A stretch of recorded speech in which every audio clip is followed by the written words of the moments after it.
This is David Smallwood with Northwestern Mutual and True Wealth Partners coming to you from Nashville, Tennessee, and you're listening to Black Men Sundays. It's a Black Man Sunday. Time to put all childish things away. I refuse to be the man I was yesterday. Gotta put my best foot forward and elevate. What's going on, everybody? This is Black Men Sundays. I'm your host, Corey Sylvester Murray, and we're talking about generational wealth. We're talking about mental health, finance, and business. And before we introduce today's guest, my brother Eric from Huntsville, aka Hunts Vegas, Alabama, who's looking like he's having some focusing troubles with his phone. How you doing, brother? And who do you have for our spotlight? Hey, Corey, thanks for that, man. I appreciate that and everything. I don't really have no focusing problem with my phone. I'm just trying to get things. My phone is kind of locking up on me. I was going to kind of do a little, had a little graphic of the person who I was speaking with. But today's spotlight, I'm not going to be able to get it up. But the spotlight I have today is going to be no other than this person. His name is Daryl Davis. Now, Daryl Davis was once an aspiring and successful musician. He played with Chuck Berry, B.B. King, and Jerry Lee Lewis in Muddy Waters.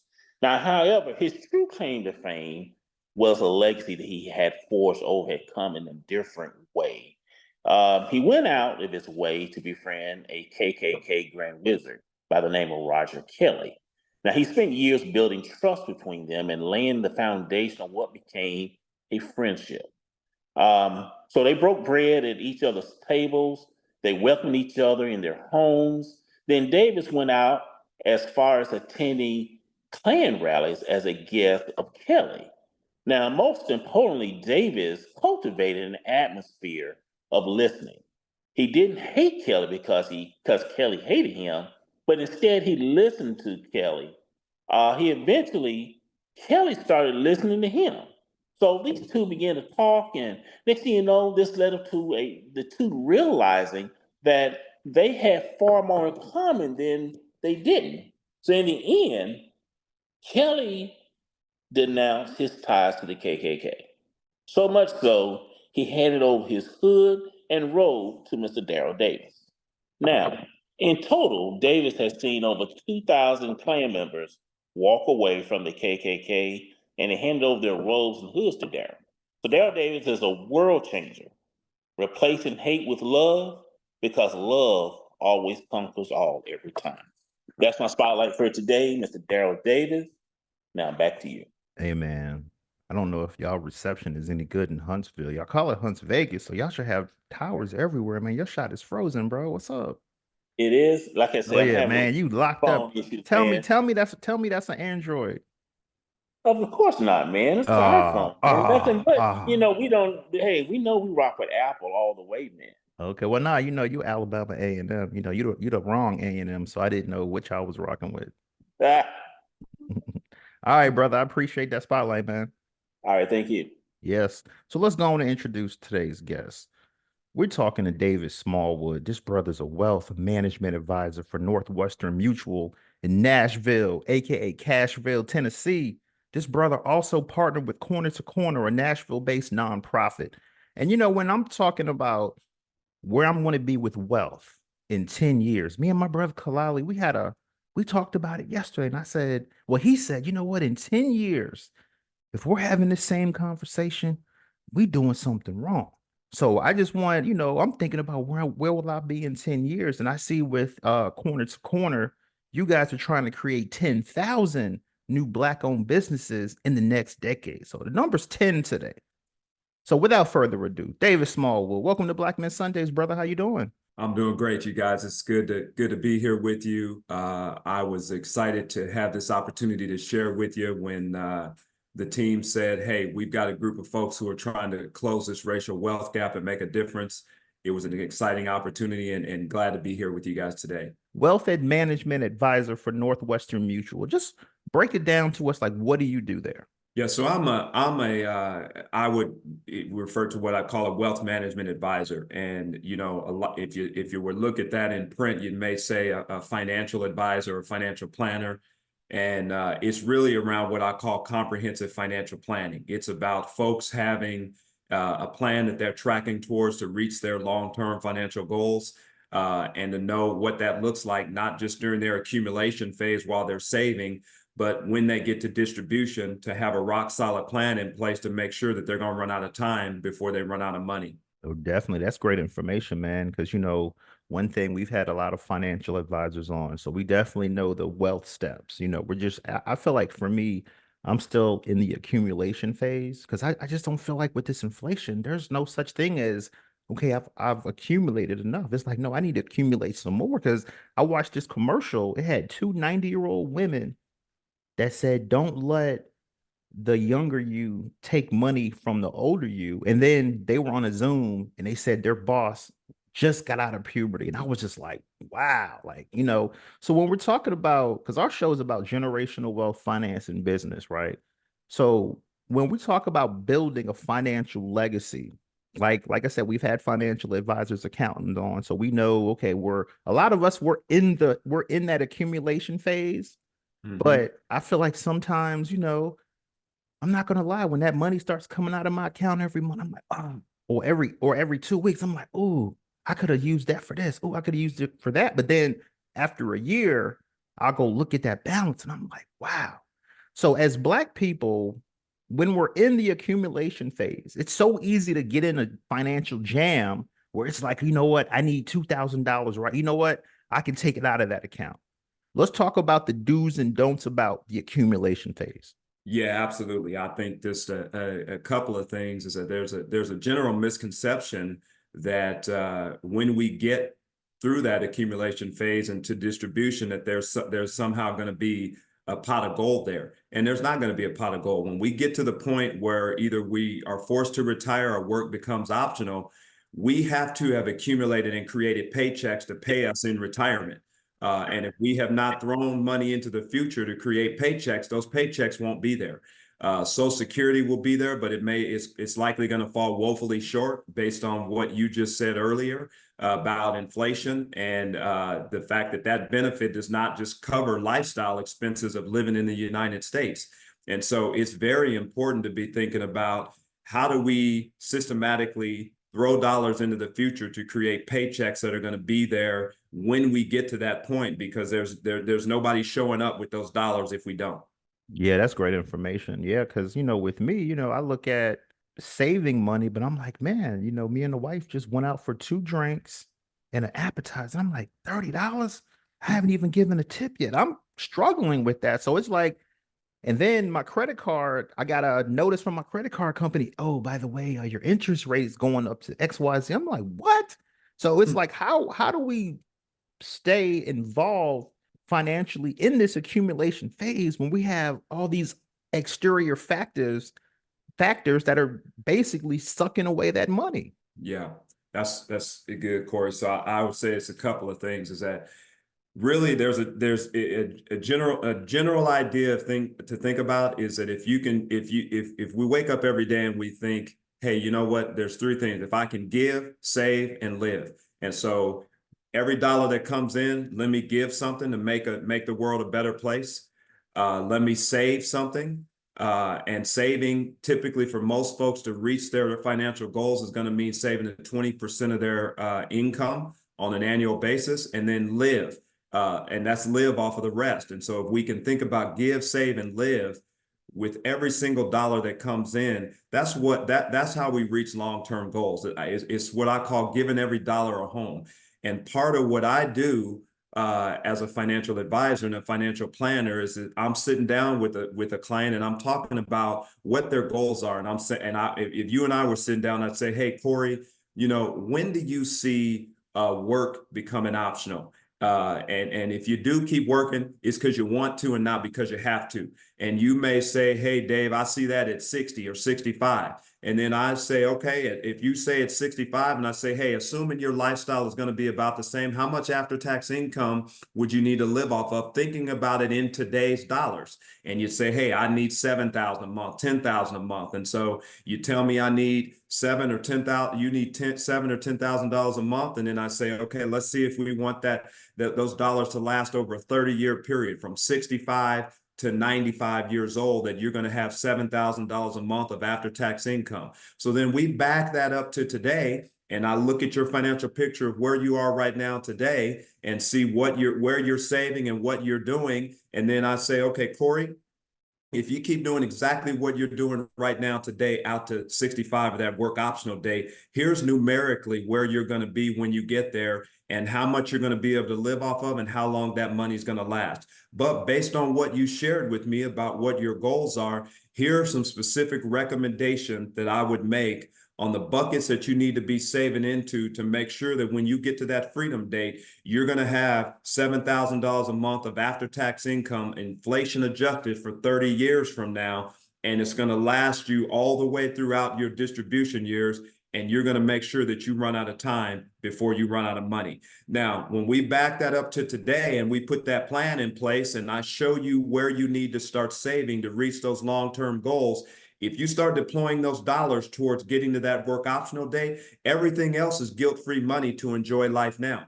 As long as you're doing what you need to do to reach those goals, you can take those trips, you can buy those Jordans, you can do the things that you want to do, because we know we're deploying the dollars that we need to the future to make sure we're going to have a plan in place when we get there. Oh, great information, man. And I kind of want to just lightly transition. We're going to get back to the financials, but I want to talk about partnerships. With Black Men Sundays, we partnered with the Boys and Girls Club of Central Florida.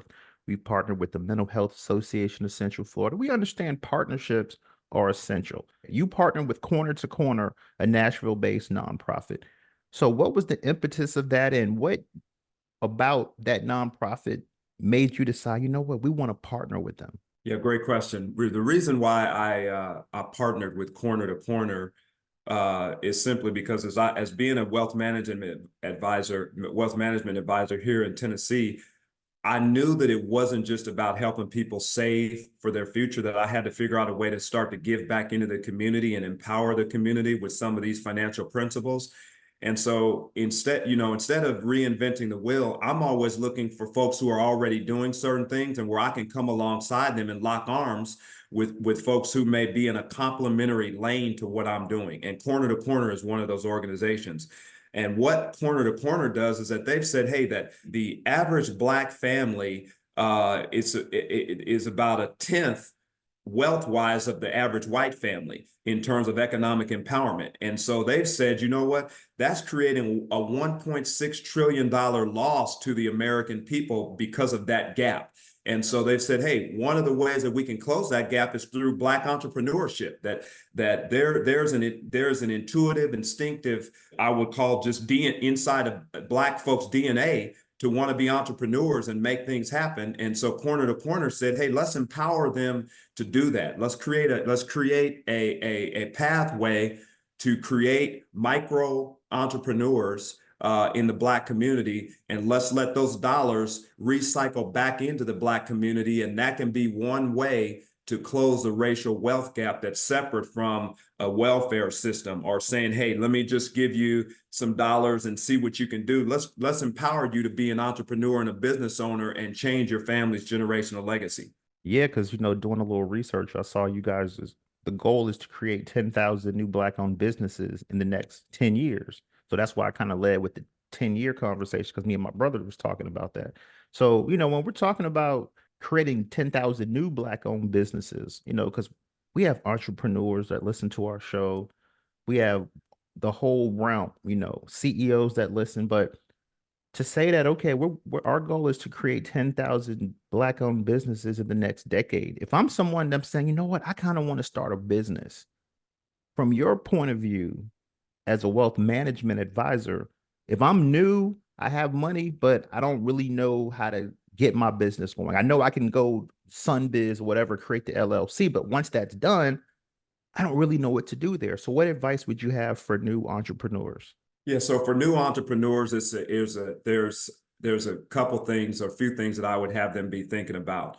One is that I would say get connected with an organization like in your city, like a Corner to Corner, an organization that really is going to empower you to provide the things around your business idea that help you to get it off the ground. I would call it very similar to if you were in Silicon Valley in the West Coast, you know, folks, entrepreneurs go into what's called incubators. That incubator says, hey, you're taking your business into a spot where we're going to put all the brain power around you. We're not going to run the business for you, but we're going to provide you with the resources and the brain power to take your business from infancy to adolescence to adulthood.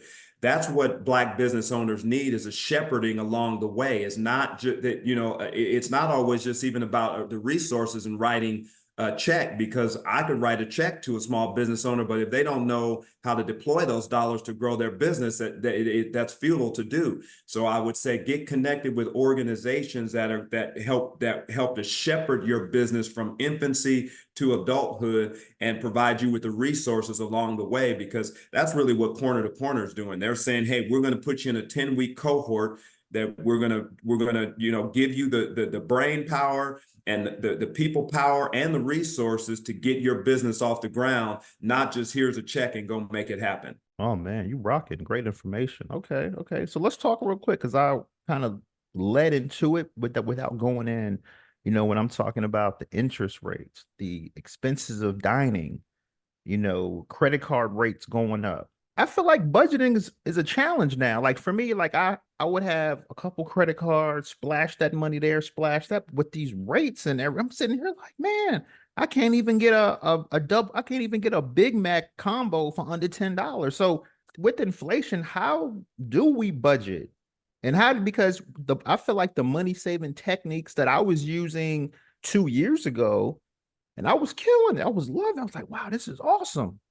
But then as the rate started increasing, I'm like, man, I'm giving them the same money, but I'm like, man, I'm still feeling like I'm coming up short. So how do we, in this financial climate, how do we budget? Like what money saving tips can you share with us? Yeah, so in this environment, it's a few things, and part of it, some of the things are not just are not a short-term fix.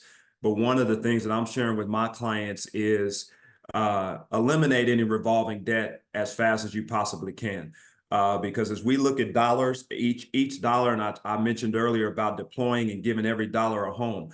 Well, there's two ways to throw a dollar. You can throw it backwards towards debt, and if you throw money backwards towards debt, if you throw it $1 back towards debt, about 80 cents is going to hit the debt, and 20 goes poof towards interest. And so as the sooner we can eliminate throwing money backwards towards debt, the better off we're going to be. And then what we want to do is throw money forward in the future, because then it multiplies. Money thrown to the future multiplies. So the farther into the future we can throw it, the more it's going to compound with compound interest and grow.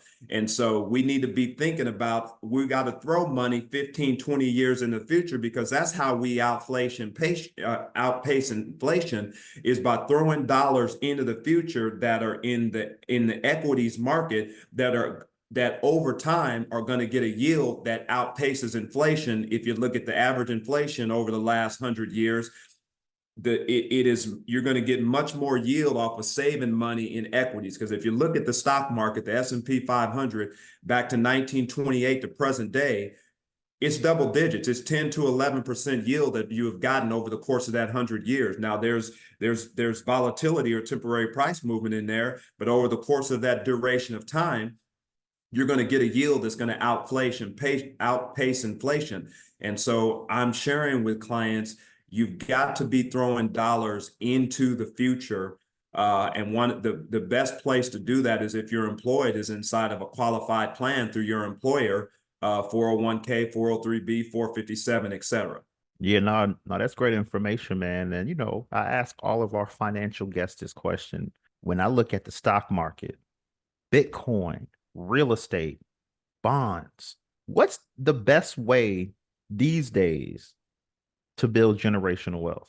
Slow and steady wins the race. So what I mean, and I'm not being coy when I say that, what I mean by that is if somebody dropped $100,000 in the S&P 500 in 1986, and it was 100% equities just in the S&P 500 in an equities based portfolio, and they set it and forget it, 30 years later, it'd be $2 million. And so that's just sitting in the S&P 500. That's not going and rebalancing. That's just letting it sit there. So if you imagine that you're getting that time and that compounded growth, that's what happens if you're saving over time. If you're 30 or 40 and you're saving over time, you're going to get that compounded growth. And so it doesn't have to be fancy, because what happens is people mistake, they mix up risk and volatility. They think, hey, if I got $100,000 in my 401k and it goes down to 80,000, they say I lost 20,000. No, they didn't lose $20,000 unless they took it out. If they're 30 years old and they can't touch that account for another 30 years, it going from 100 down to 80 is just temporary price movement.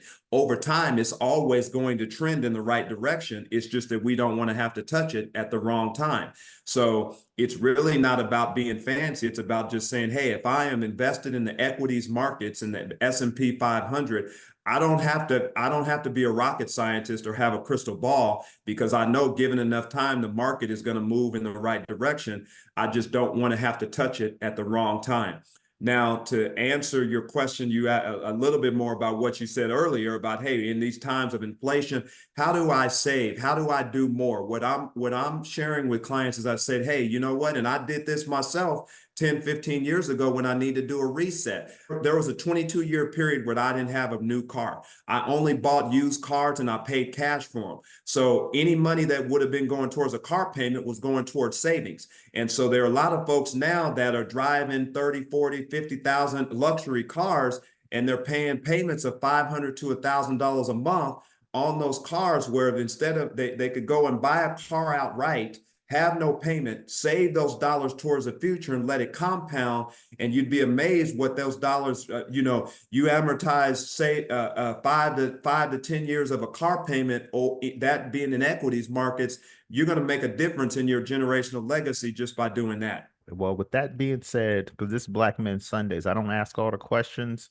My brothers, if y'all have any questions, talk to Brother Smallwood. Let's go. Okay, Mr. Smallwood. Well, this is Kalali, living in Prince Frederick, Maryland. First of all, thanks for being on the show. Thanks for taking time with us. Shoot, I'm kind of feeling it. I'm not even gonna lie. I'm kind of feeling it today with the time change and everything. So I would imagine you probably feeling it too. You've been traveling and things like that. So definitely appreciate you taking the time. Question I want to ask you is, or I got a couple questions to ask you, but the first question I want to ask you is, Chris Rock famously said there's a difference between rich and wealthy. Do you agree with that statement? And what is the difference to you between being rich and being wealthy?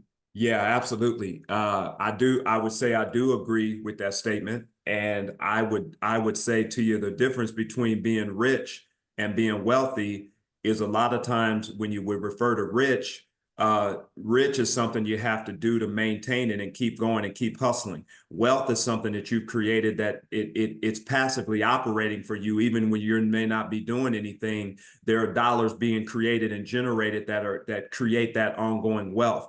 Riches can come and go, but wealth is usually what's generational, because if you've created something that's enduring and generating, what I would call passive income and that ongoing compounded growth that you can't even outspend, that's true wealth.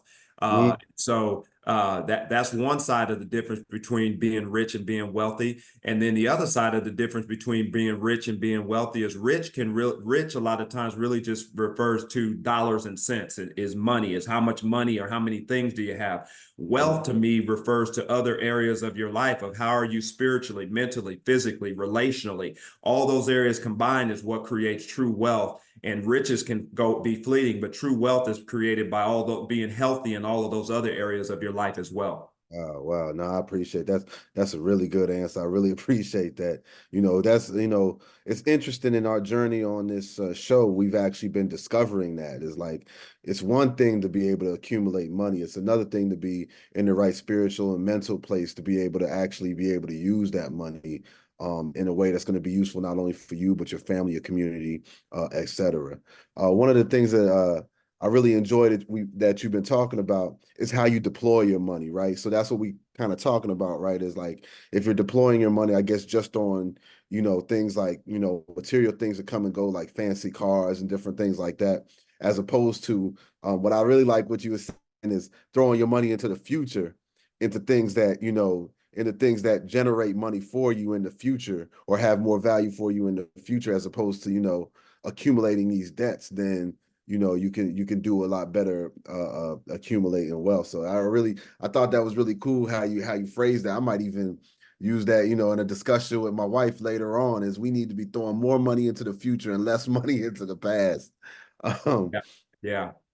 yeah, we touched on inflation a few times already. I think inflation is an interesting discussion.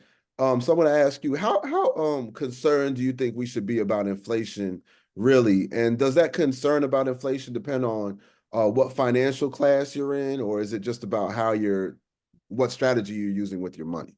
I think it depends on yeah, it does depend on what the uber wealthy are not necessarily as concerned about inflation. If we're working class or we're working towards our financial futures, I do believe that we need to be cognizant of inflation, but not from the perspective of being fearful of not wanting to save for the future or thinking that we shouldn't save. I think that we need to be thinking about what does our financial picture look like. Most of the clients that I work with, they've got three segments of their financial pictures, what I call home run, aggressive, and safe. So home run is your business opportunities, your real estate, your small business, your entrepreneurship.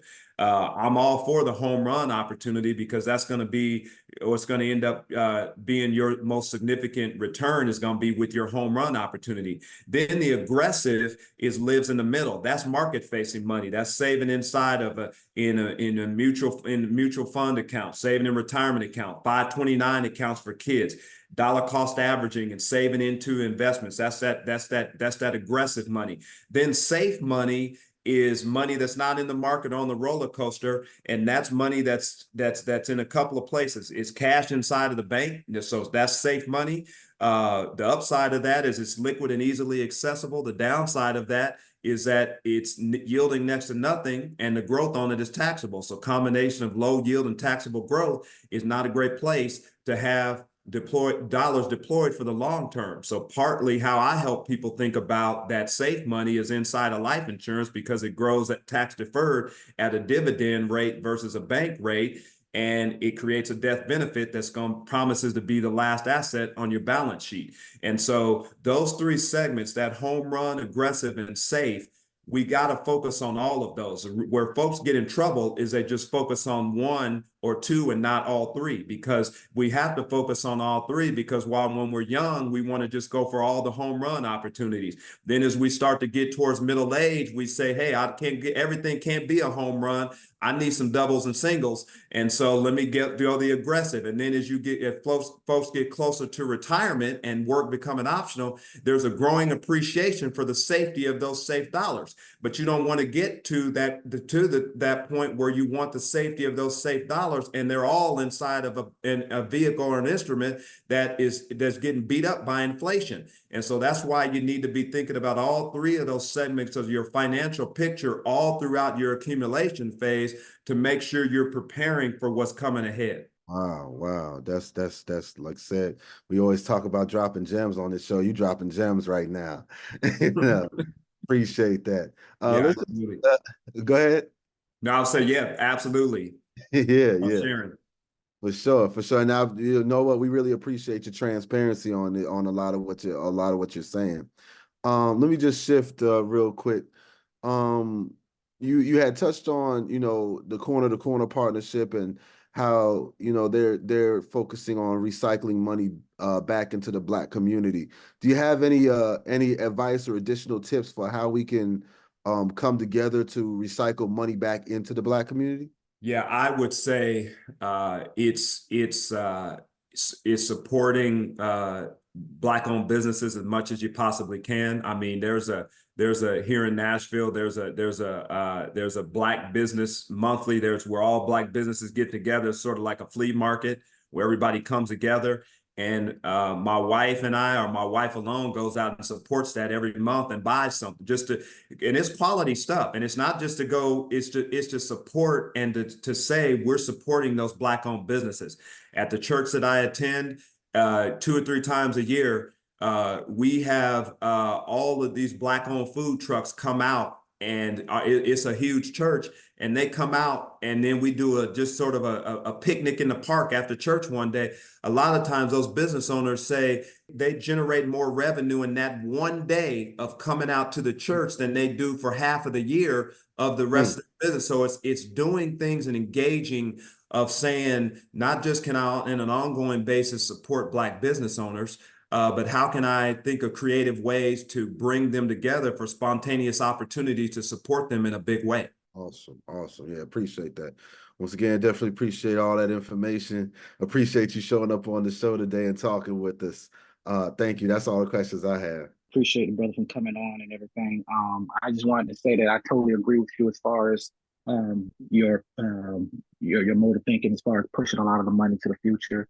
I'm an accountant by trade, so I definitely try to advise a lot of my clients to do the same thing or whatever. And I guess my question for you is, I'm real curious about the whole recycling of the Black dollar. Do you possibly have any type of I guess tips or any type of leads on maybe some type of investment groups or anything to kind of stay abreast of the updated possible stock tips or anything that may be out there, the new trends and everything that might be going as far, so that way that we can kind of stay updated on exactly what's the new type of investments and everything to jump into? So I not specific. So when I refer to recycling the Black dollar, I'm actually referring to investing in those businesses from a micro level, meaning just supporting them directly, not necessarily supporting Black businesses via stocks or mutual funds or investments. What I would say as it relates to that, I don't have specifics about Black-owned funds or anything like that.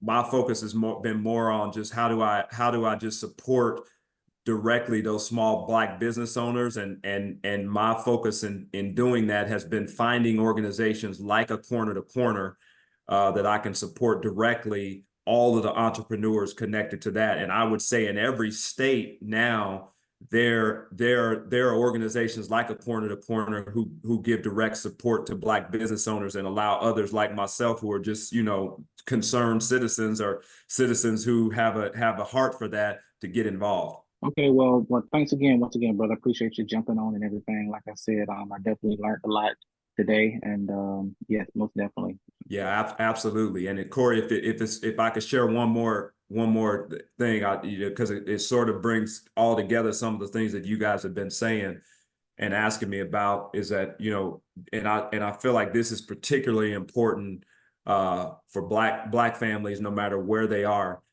is that where they are on their financial journey, is that when I'm sitting down and talking to them about a financial plan, I'm talking to them about two sides of a financial plan, and that's offense and defense. So offensively, it's your wealth accumulation. It's the money that you're making over the course of your lifetime that hopefully you're going to get to the point one day where if you do keep working, it's because you want to and not because you have to.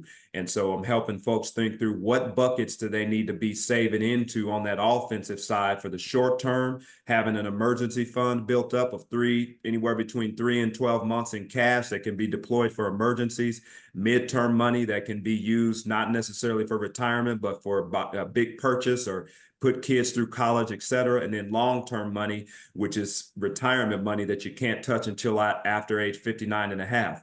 And so how do you save into those buckets offensively to get to that point where work can become optional? So that's on the offensive side. Then on the defensive side, which is equally, if not more important, is the what ifs, is making sure that a family has an up-to-date will and estate plan in place. And a will and estate plan is not just about, if somebody dies, here's where my money goes. It's directives around power of attorney with your health, power of attorney with your dollars.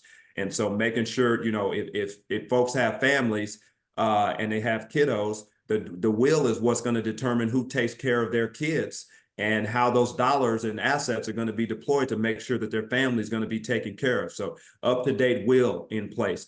And then the other component of that defense is going to be life insurance, making sure that they're the right amount, and right type of life insurance in place.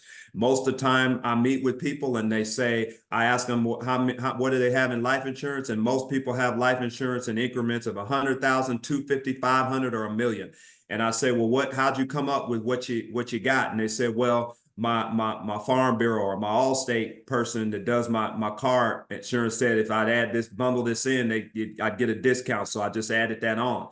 And I share with them that life insurance is the check that shows up that if anybody doesn't make it home, there's a couple things that families are thinking about. One, we want to make sure all debt can be paid off, that we don't leave the family with any debt. Two, if there's desire to educate the kiddos, we want dollars there to educate the kiddos. And then three, which is the most important, is that if somebody doesn't make it home, that person's income and all of their savings associated with that income is gone forever. We need a check that shows up that replaces that so there can be continuity with the family's long-term wealth plan.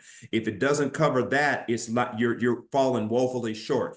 And I ask people, if right now today I said to you, I'm gonna write you a check, but in exchange for this check, you can never work or generate income for another day in your entire life. How much would that check have to be for you to walk away from income for the remainder of your life? And most of us are going to have a 7 and 8 figure check that they're going to say that they would need in order for me to never get income again. That's the amount of life insurance you should think about having, because that's what needs to show up for your family if you cannot earn that income anymore. So the life insurance is the other piece. And then the third piece of that defense is long-term disability, which is income protection that says if you're sick or injured or sidelined and out of work for more than 90 days, you got a benefits that's coming in that your income doesn't go down to zero and you got to start liquidating stuff. But the family, once again, can have a continuity plan to reach long-term goals. So that offense and defense together is what creates a comprehensive financial plan. And that's what I encourage everybody to sit down and get a comprehensive financial plan based on your situation on the offensive side and defensive side. Hey, Corey, man, this man preaching today, ain't he? Yeah, I was gonna say, man, he giving it to us. It is Black Man Sunday, baby. Let's go. Definitely, man. And one thing I wanted to mention, because you said the kiddos. My brother Kalali has 2 kids. My brother Gary's got a kid. When we're talking about financial literacy for our youth, because the beautiful thing about Black Men Sundays, like your episode 104. But we've had these similar conversations. Like we've had a brother, Dr. Marlon Fuller.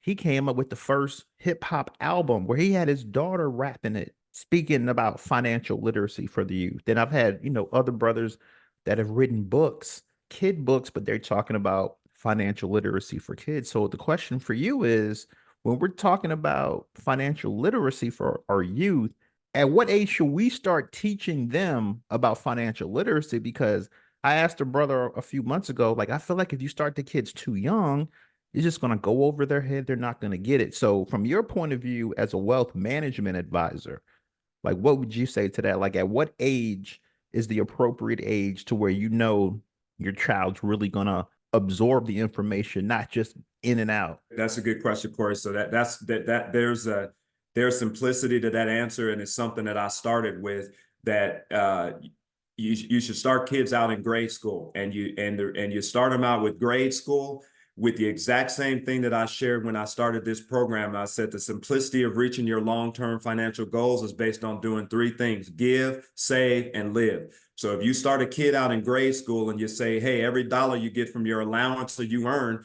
you're going to give something to the church or an organization, something that's important to you. Let them pick what they want to give to. So every dollar that comes in, give something.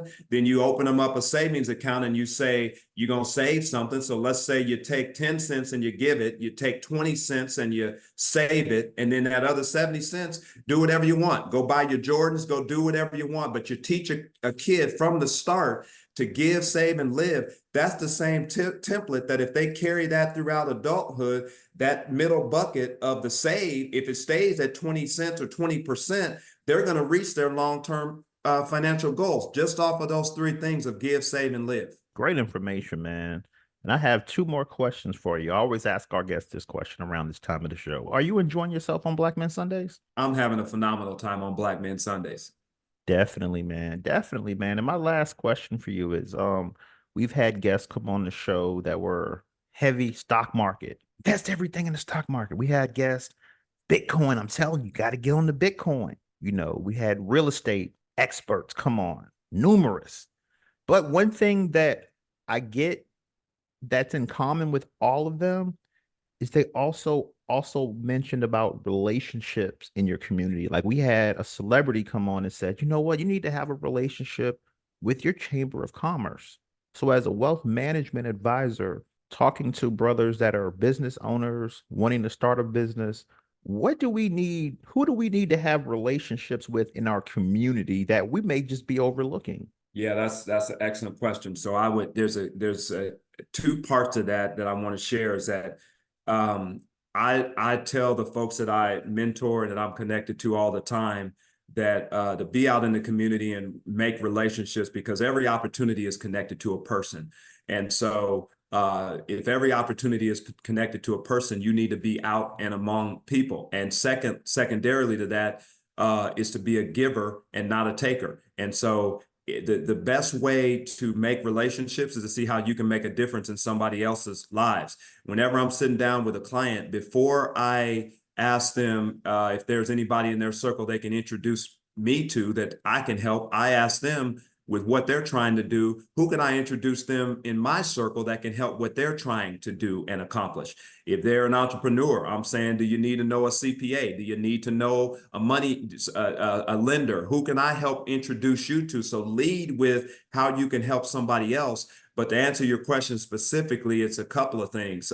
It's making sure that local chamber of commerce, and then specific chamber of commerce. If your area has a Black chamber of commerce, Rotary Club, all of those organizations, get connected to those because you never know when I can't tell you how many times I've been sitting down next to somebody at a random chamber meeting or one of those meetings, and a business opportunity is born out of just being in the room where it happens. You just got to get in rooms where it happens, and a lot of times being in rooms where it happens is volunteering. And so it's any organizations. I would say be a part of chambers and any business organizations that you can, and then I would say find a couple of nonprofit organizations that you can support. Every year, I'm buying a table at 2 or 3 nonprofits that I support. Now, why am I doing that? One is because I want to support those nonprofits. Secondly, is because I know that the other people in the room who are buying those tables are the kind of people that I want to be around, and the kind of people that are going to help me to get to where I want to go. So it's sowing seeds to create those opportunities in your business and in your personal life. But I also want to touch on what you said earlier when you said you've had all of these different, real estate, Bitcoin, you hear all of these different folks talking from these different lanes. What I want to tell you is that philosophically, what I believe is that people need to be diversified into all different buckets. There's no one silver bullet or right lane. It's being diversified, because if you are diversified, what I'm helping clients to think about is that when you get out of accumulation into distribution, the most important thing is that we want to have assets in places that we never want to have to touch them at the wrong time. I don't want everything in real estate, because if my real estate hits a 2008, I don't want to have to liquidate it at the wrong time. So I want to be able to go to another cash reserve bucket that allows me to ride out while till my real estate comes back. I don't want all my money in the stock market, because when the market goes down, I need to be able to go to my real estate or somewhere else so that I don't have to touch my market facing money when it's down. So it's the most important. The name of the game is diversification. And if you can think about diversifying now into different buckets while you're in accumulation, when you get to distribution, you will have flexibility and options, because you won't have to touch money at the wrong time. Oh yeah, man, he giving it to us, man. Hey, David Smallwood, I'm loving this conversation. I normally would wrap it up, but you kind of sparked another question that I have. And I know I'm been asking you a ton about inflation, but I'm a little sore about inflation, man. $30 for 2 drinks, and I don't even know what my wife spent for my dinner for my birthday yesterday. I'm scared to ask her. You know what I mean? But I'm just saying so, and this will wrap it up. I'll probably have one more after this, but my question for you is, when we're talking about this inflation, as a wealth management advisor, are we going to be at the point where it's going to be, I'm gonna have to spend $100 to go to pay for lunch? I used to be able to get lunch for $4 or $5 and eat good, eat the premium stuff. Now $4 or $5, you might just get a sandwich with nothing on it. You got to have $10 to $20 to really eat lunch. So when we're talking about accumulating my wealth, I'm not gonna lie, a lot of my wealth goes to eating, and I ain't even eating fancy.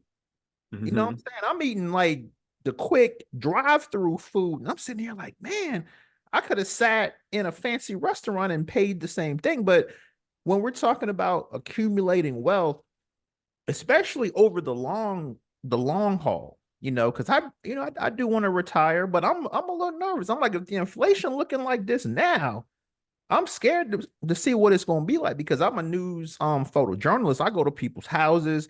Sisters retired, had their financial advisors set their plans up for them, and then all of a sudden their kids move back in. Then the kids have kids move back in, and you know what they say? We have to go back to work. And that's my biggest fear, is when I retire, I don't want to think about going back to work. So what can you say to, I guess, give me some confidence about, okay, I'm stacking this money up, but how do I know the amount? Like, how do I know, okay, I should be fine here? Because we don't know what the cycles are going to be like then. Mm-hmm. Yeah, that's a fair question, and part of it I would say is unknown. We don't know, but to what I would say, at least I'm working with clients on, that gives them more confidence, is what I would call saving towards what I would call a bookend strategy. And a bookend strategy means, imagine you're saving towards your future and you've got two bookends in place. And on one bookend is, can you get to retirement or that work optional date? And can you have created what it takes to run your household on a monthly basis from guaranteed source of income? That could be a pension through work. Social Security is going to be one of those. Social Security is a government funded pension. An annuity is a personally funded pension. That's taking a portion of your own money at some point and turning it into a stream of income. And then a lot of my clients have a fourth bucket on that left bookend, which is real estate. They all own multiple properties, and that's bringing in passive income every single month. So you think about those four things I just said on one bookend. So a pension, Social Security, an income annuity, which is a personally funded pension, and then real estate, is if you can get to that work optional day. And let's go back to what we talked about earlier. Let's say you wanted to live off of $7,000 a month of after-tax income, inflation adjusted, when you get to retirement. Well, if you can, on that bookend, create what 7,000 is coming in as what's called mailbox money. Every single month you go down and you get the $7,000, like your Social Security check is there, your rental income is there, your annuity check is there, and those together cover your monthly expenses on one bookend. And then on the other bookend, if you can have 2 to 5 years in a cash reserve in a non-market correlating asset. That can be cash inside of the bank, or like we talked about earlier, it can be inside of life insurance that's growing at a dividend rate, tax deferred, versus a bank rate.